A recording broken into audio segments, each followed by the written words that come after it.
Hello, hello. Good afternoon. Thank you so much for tuning into Career Conversations.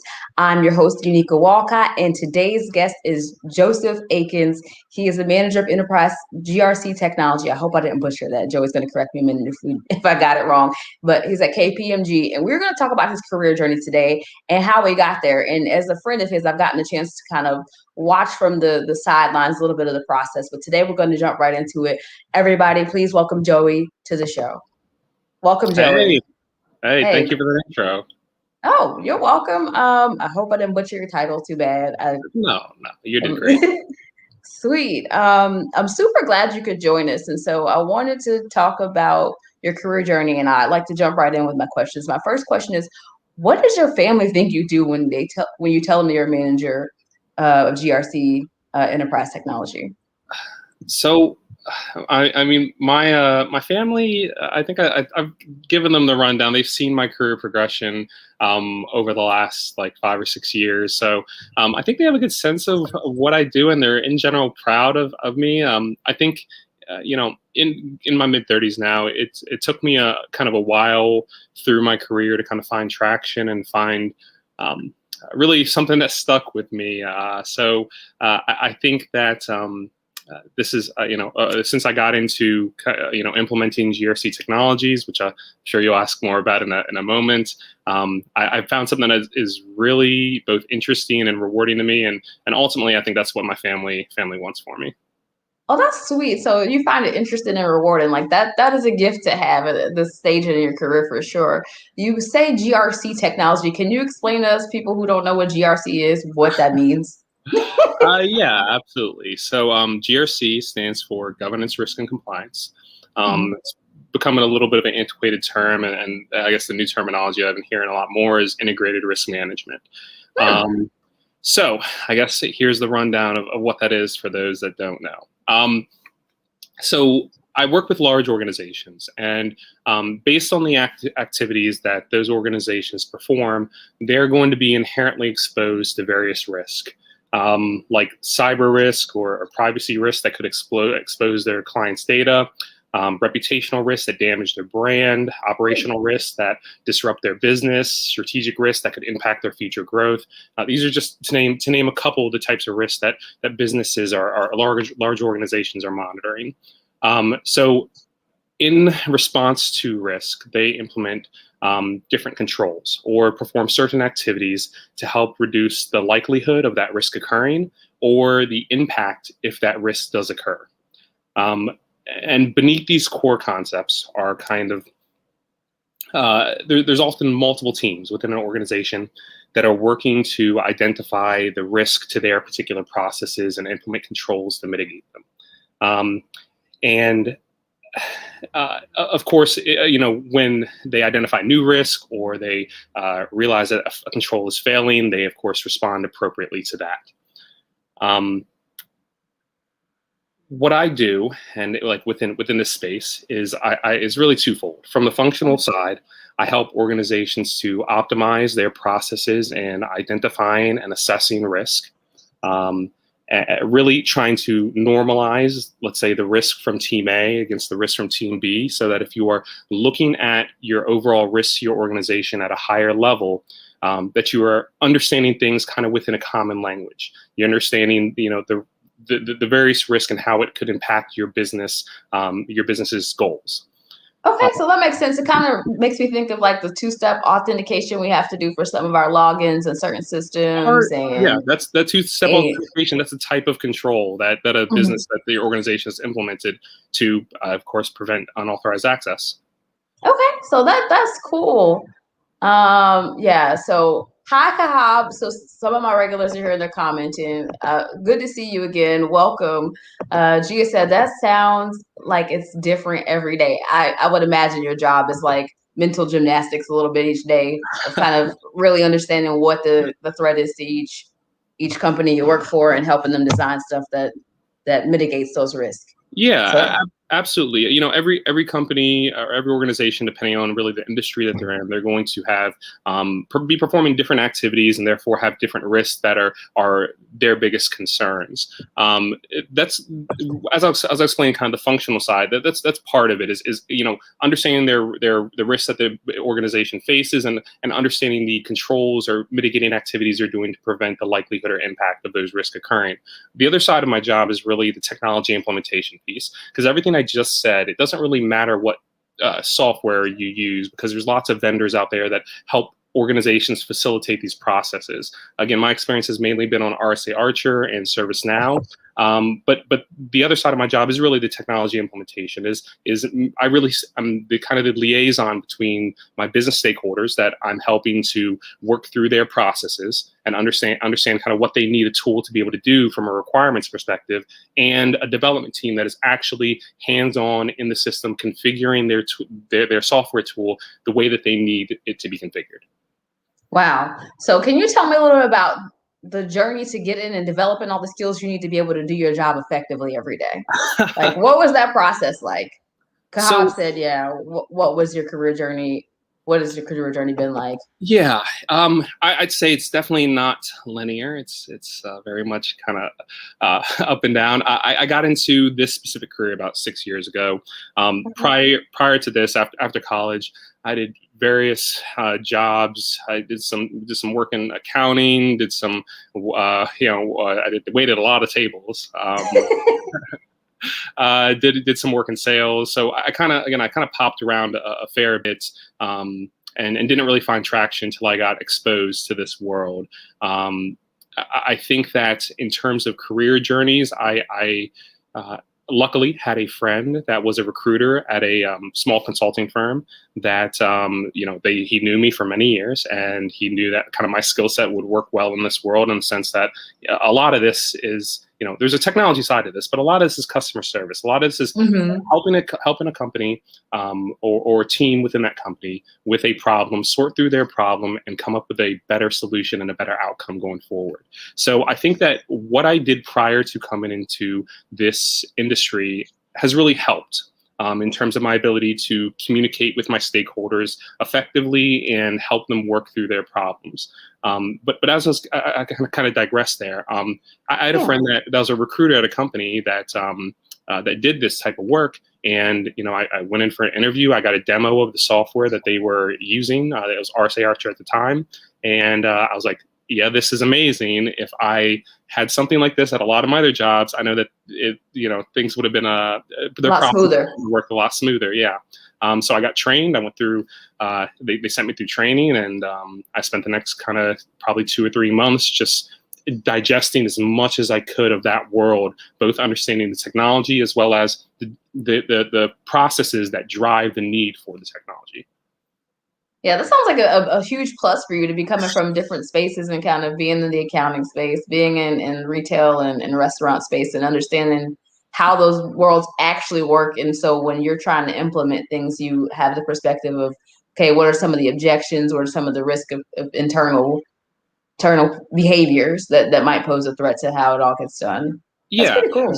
There's definitely. I'm not going to say so much the restaurant space, at least my role in it. But there's definitely everything that we do or that I do now has a very kind of micro lens to it, in the sense that it really is the people that are executing the business processes on a day-to-day basis that are really the ones that are best suited to identify what are the risks to what they're doing. What are the things that they're doing to prevent these risks from occurring? I definitely try to aggregate things and put things in a context that someone that's more senior can then make, strategic decisions for the organization in terms of where they're going to invest. But a lot of the actual activities boil down to, that the actual worker in that line of business.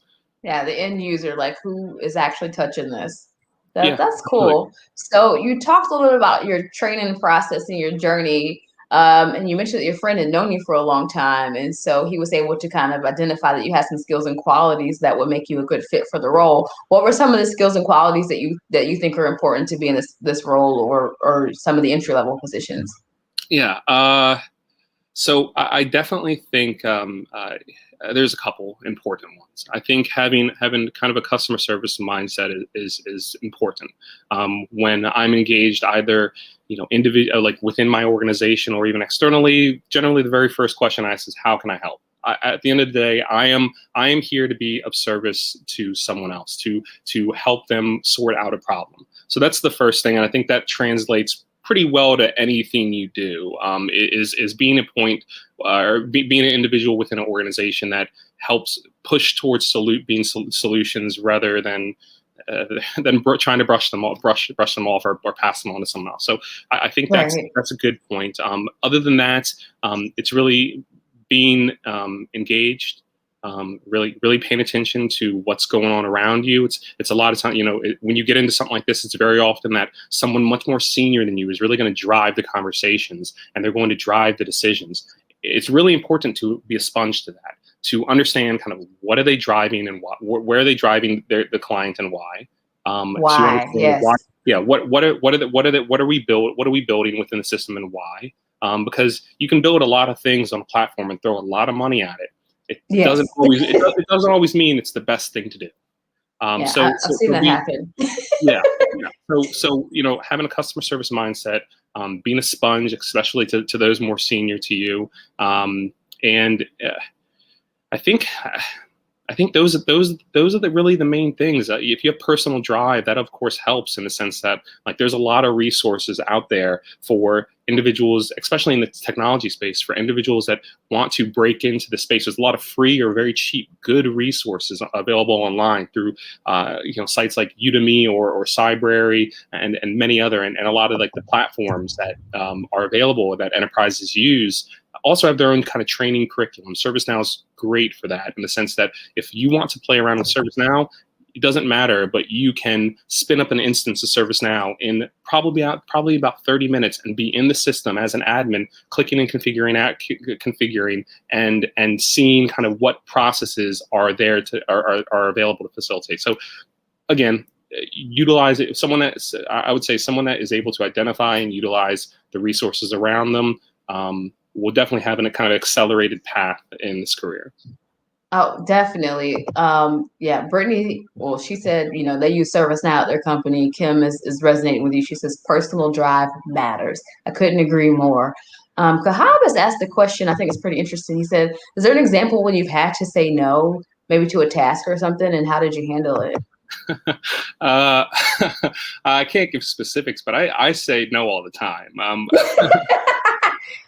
I say no all the time, in the sense that a lot of times scalability matters in technology, yes. And a lot of times if you are we think of things. I try to think of things kind of long term. We might have a particular team at a client that wants to do something today, but by configuring the system to do what they need today, it ultimately limits the possibilities for additional teams that might come on board later who really share in the same structure same infrastructure that we've set up. So me saying no very often comes in the form of a request from a stakeholder and just my general advice to them. Ultimately, I am there to serve them, but it's my general advice to them that thinking in terms of that long-term scalability, is this a good idea to do? And that's really where I say no most of the time, at least what comes to mind.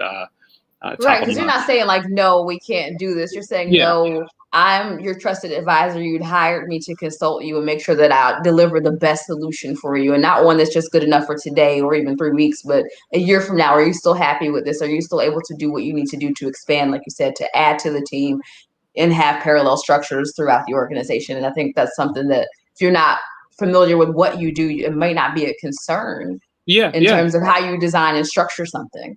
Yeah, it's let's not configure you into a corner. Let's configure you to use the whole room. Yes, that is a really positive example of how to say no. It's not always no. Although I love Kim's comment. She said no is a complete sentence. When you were in a space of being customer service oriented, you kind of have to sometimes frame no in a question where you guide someone to the idea and the thought process of, okay, this is why this is perhaps not the best solution. And that sounds like that's Exactly. what you do. Yeah, I don't take pride in saying no. I try to do it with good reasoning, trying to look at the future, the problems we might encounter. And of course, understanding how, or having the skill set and understanding how to communicate that to the client to where it plays to the point where they really understand and come to agree, like, yeah, this is not the best way we can to kind of structure things or do things long term, even though it might be like a kind of a short term band-aid. Right. Well, I think that's a really a great way to do things, because what you're saying is, I'm not willing to sell you so that I have to come back and sell you again in 6 months. You're saying, I want to really give you the solution now. Yeah. When you say, no, and it's not really a no. There's enough. The digital transformation that is occurring in society is only picking up, and there are enough value add activities and things that I could do to help enable businesses to get to where they want to be, to get to a more optimized state. I don't have to really worry about trying to sell, just everything. There's enough, there's enough to do that that truly adds value, that you don't have to worry about. I think pitching any type of short-term solution. I think most companies are on a journey. This is not come to come to a consultant and have them solve your problems in a few weeks. This transformation is a journey that often takes many years to get to a optimized state. So I don't think my clients want us, or at least my experience with, I don't think they want us to think in terms of short term. They're making long-term, large investments in their organization. I love that you can see that vision in as a part of your role. I think so many people see this and they go, okay, well, this is just this little area. You're understanding very clearly and very fully what I do as an advisor impacts the company 5-10 years from now. I think that's awesome. Someone asked the question, do you believe there's a difference in consulting versus sales? Difference between consulting versus sales. There's overlap. Do I want to say that there's? I agree. Do I want to say that there's a difference? I feel like a good salesperson, really just is a consultant truly, and that's really what builds the sale and the relationship. It's not about, hey, buy this. It's, hey, I want to serve you, and that to me is really what true salesmanship is about, at least in my opinion. Yeah, it's service.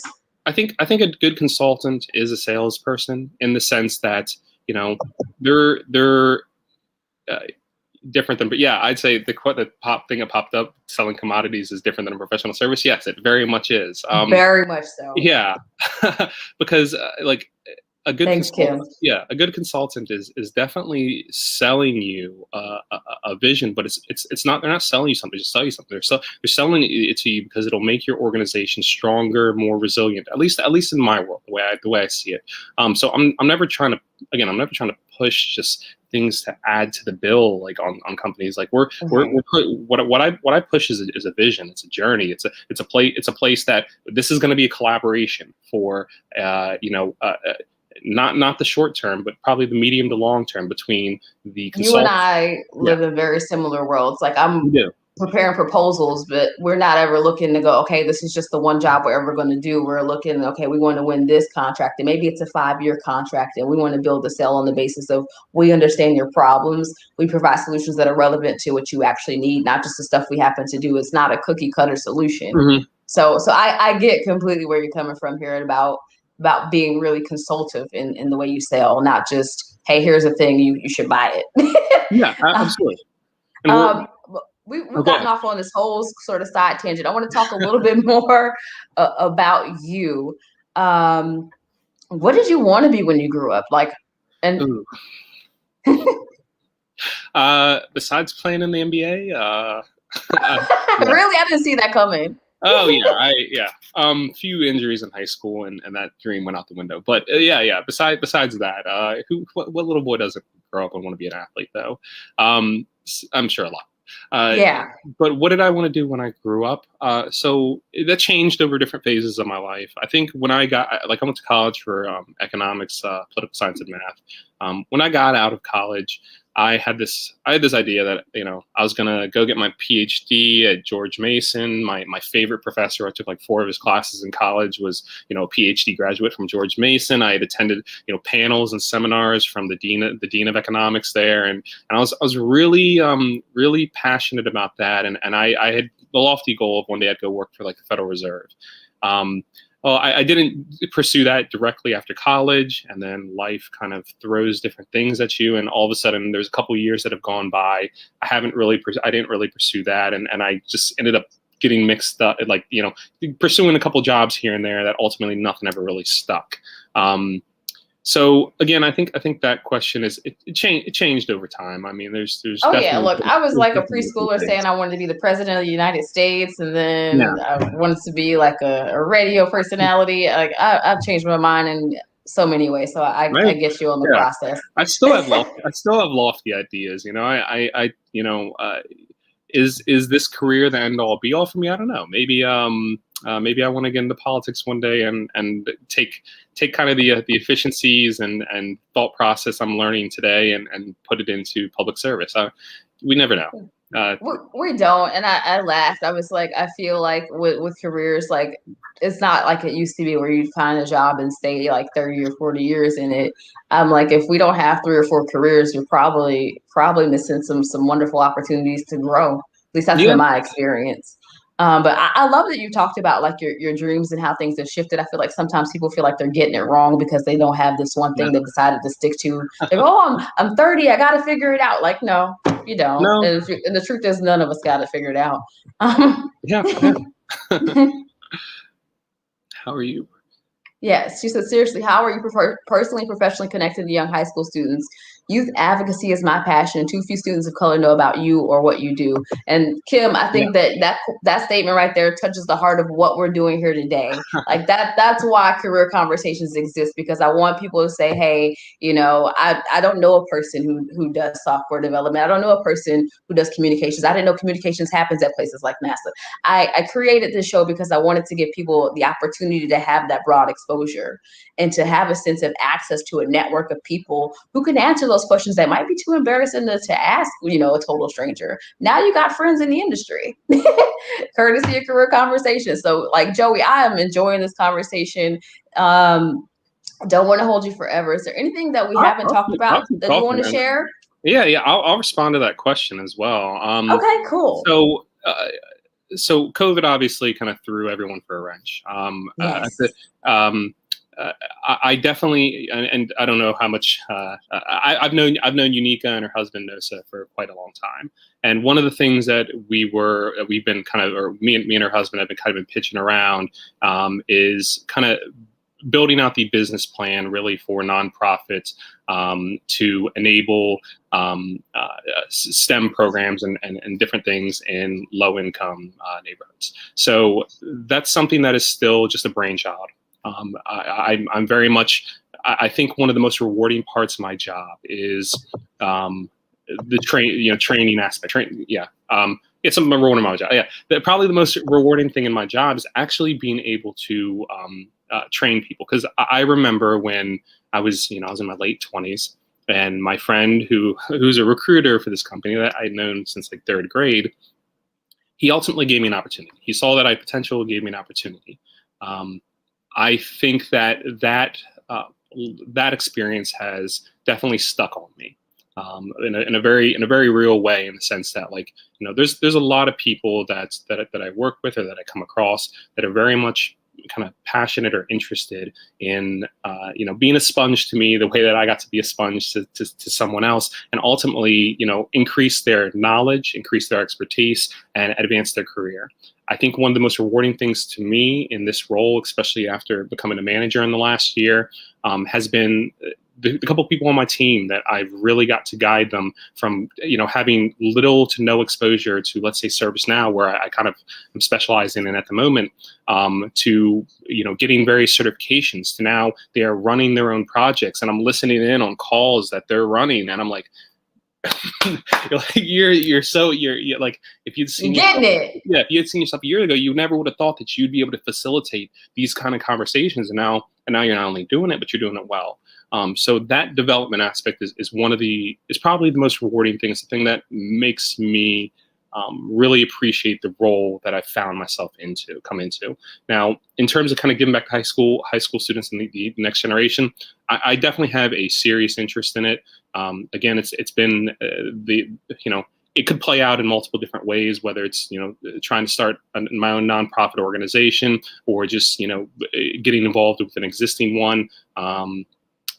But it's definitely something that's on my radar, and I think is incredibly important, because I certainly did not have, outside of my family, because my dad ran a computer consulting company, but I certainly did not have the exposure from a community perspective to this type of thing when I was growing up. And that's something that I think is really important, that is missing in the vast majority of American school systems.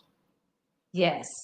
Actual like contact to like career paths that'll be opportunities to generate generational wealth and income that is going to allow people to sustain their families. I agree with you. That's super important. I'm really glad that you're committed to sharing your gifts with people. So we've talked a little bit about what your dreams were growing up and how you kind of shifted from, wanting to be an NBA, player to becoming what you are now, and all of the various iterations. Like I laugh when I think about some things I used to want to be when I grew up. I was like, you wanted to do what? You wanted to be a choreographer? Like you said, it changes. It could be. Yeah, no. I was like, too out of shape to be talking about dancing. No. Put me on the spot, Joey. Yeah, so we've talked about your journey. We've talked about the skills that are needed, and you talked a lot about how really it's a customer service sort of orientation that has been most vital for you. And I was surprised to hear that, because you would think you would say you need to learn this language or programming or something of that nature. And so I think when you share that with people, I think that it kind of turns an eye. I had one of my coworkers recently share with me how, she changed the description of something, and it resulted in getting a lot more female applicants, but it's because she focused on the communications piece of a very technical job. So in sharing that, I think maybe you might draw more women into the field as well, with that sort of insight for people that don't realize how much this is as much a tech job as it is a service oriented sort of position where communication is critical. Yeah. Absolutely. And I mean, I'm just kind of speaking for my role in particular, but I mean, if you are very much on the development side, there are pure development jobs where I could list off, all these different coding languages and kind of tools that you need to be familiar with. But there's so much more to software development than just the person that's hands-on keyboard coding thing. Like, the software gets developed based on requirements, based on things that people need, and you have to understand, you have to talk to those people, understand, translate, and be able to speak the language kind of both worlds. And it very much, their communication is absolutely integral for, I'd say, 80% of the activities that I'd say 100% really. I mean, even the developers gotta know how to talk to people. But it's in it for the vast majority of anything involved in the SDLC, the software development lifecycle, or this world in general. Communication is absolutely integral. Yeah, I think that's one of the things I love about like my job. Like, I work with a lot of technical people too, and so sometimes communication is easy to come by. Sometimes they need a little coaching. And you're like, hey, don't be shy. That's something I have found. A lot of people are just shy. They're not bad communicators. They're just not really like wanting to be out in front. They're like, I can just do this thing over here. It's like, no, but like, your expertise is valued. Like, share that with people. So yeah. I'm really glad that you're out here comfortable sharing about what you do. Is there anything we haven't talked about you want to chat more about? Open-ended question. I guess the one thing that I wanted to convey to I don't know the demographics of your audience, but by any chance that someone kind of earlier in their career haven't found the traction of their career is watching is just that there is not necessarily like a linear direction to get to where you want to be. You're going to try this and try that, and certain things are going to stick, and certain things aren't. Ultimately, all the underlying qualities to be successful in your career translate regardless of what you're doing. Being personable, being someone that is willing to take on challenges and learn new things, being someone that is going to be, that other people are going to go to assist with kind of sorting out problems that their organization is facing. This is not specific to GRC technology or technology in general. This is literally anywhere you go in your career. And there's anywhere. And yeah, these are the intangibles. The tangibles are things that are also available out there. The coding classes you need to take, or whatever it is. A lot of these things, through some of the resources I mentioned earlier in this call, like Udemy, Coursera, Cyber, a lot of these things are a lot of the kind of the skill sets that you might need to develop are widely available. They're relatively cheap, and they're the stepping stone to get to a different career track. All right, so Udemy and Coursera are resources that you referenced. You and I have talked a little bit about this offline. This is a question I want to bring to the forefront from Kim. She said, what is KPMG's point of view on diversity, equity, and inclusion? Can you suggest any publications your company has written? Now, I don't imagine you might have publications off the top of your head, but I snooped around their website, and it seems to be important there. So I'm gonna speak in terms of kind of firsthand experience. I'm obviously not representing the official talking line of KPMG. Yeah. From what I've seen, from my experience, is that the organization is very much prioritizing diversity, equity, and inclusion. There's so many kind of sub parts within the organization that promote diversity and really the career growth of various demographics, whether African American, Asian, LGBTQ, whatever it may be. So I've seen nothing but positive in my experience at KPMG in terms of the way that we speak to, treat, or promote various groups. But again, I put the asterisk on this that I'm not speaking on behalf of KPMG. I'm giving you actually like my firsthand experience. So don't quote me for this because I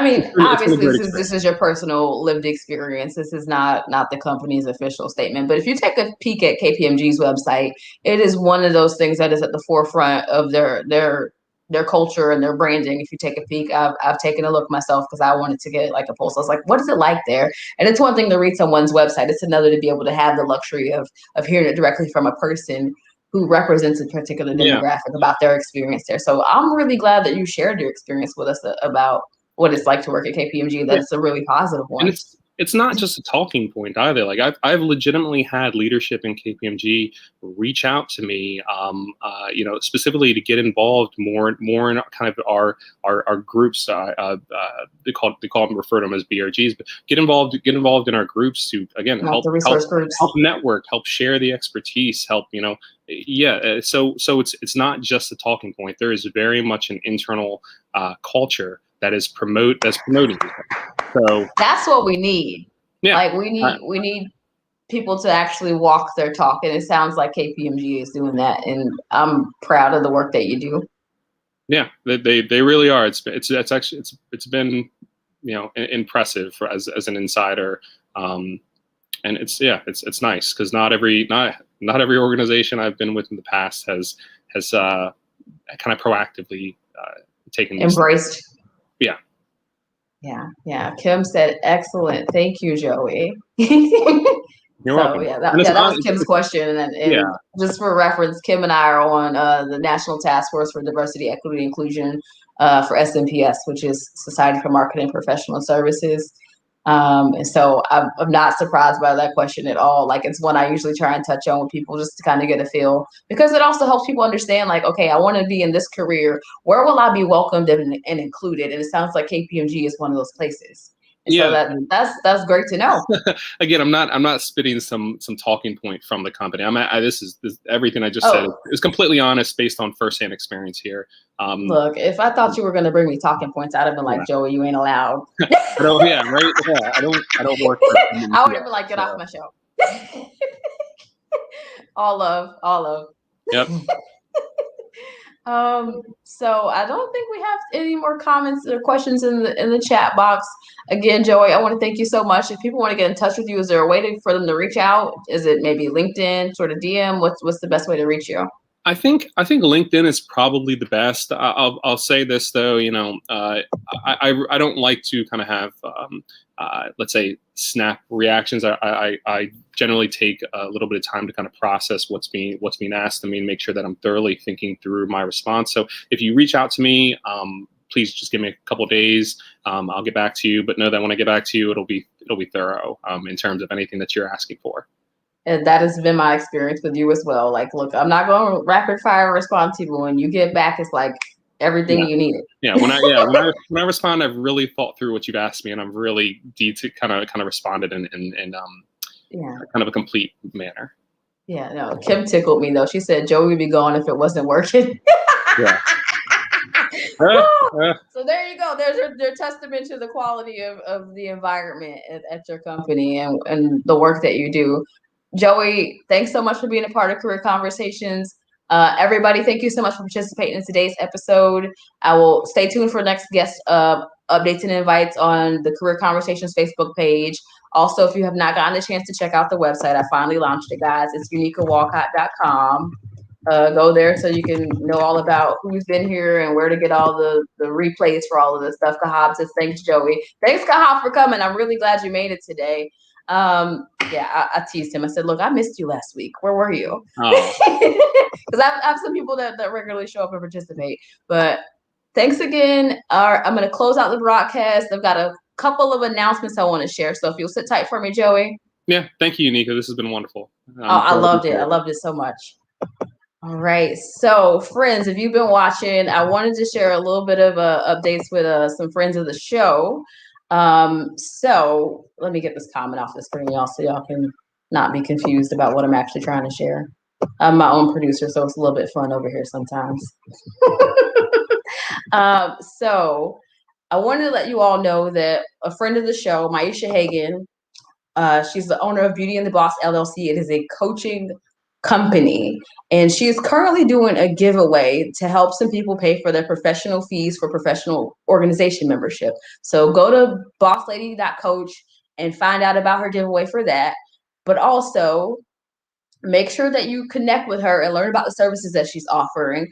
I have worked with her. She is fantastic. She's not the kind of career coach that's going to tell you to just quit your job and you should go, be an entrepreneur or something crazy. So if you really want to work with somebody that's really going to listen to you, understand what you need, and help you dissect the process of what it is to build on your career, she specializes particularly in working professionals that are at the mid-level. And so Maisha Hagan, Beauty and the Boss LLC, bosslady.coach. Check it out. Thank you all so much for watching Career Conversations. Love y'all. See you next week.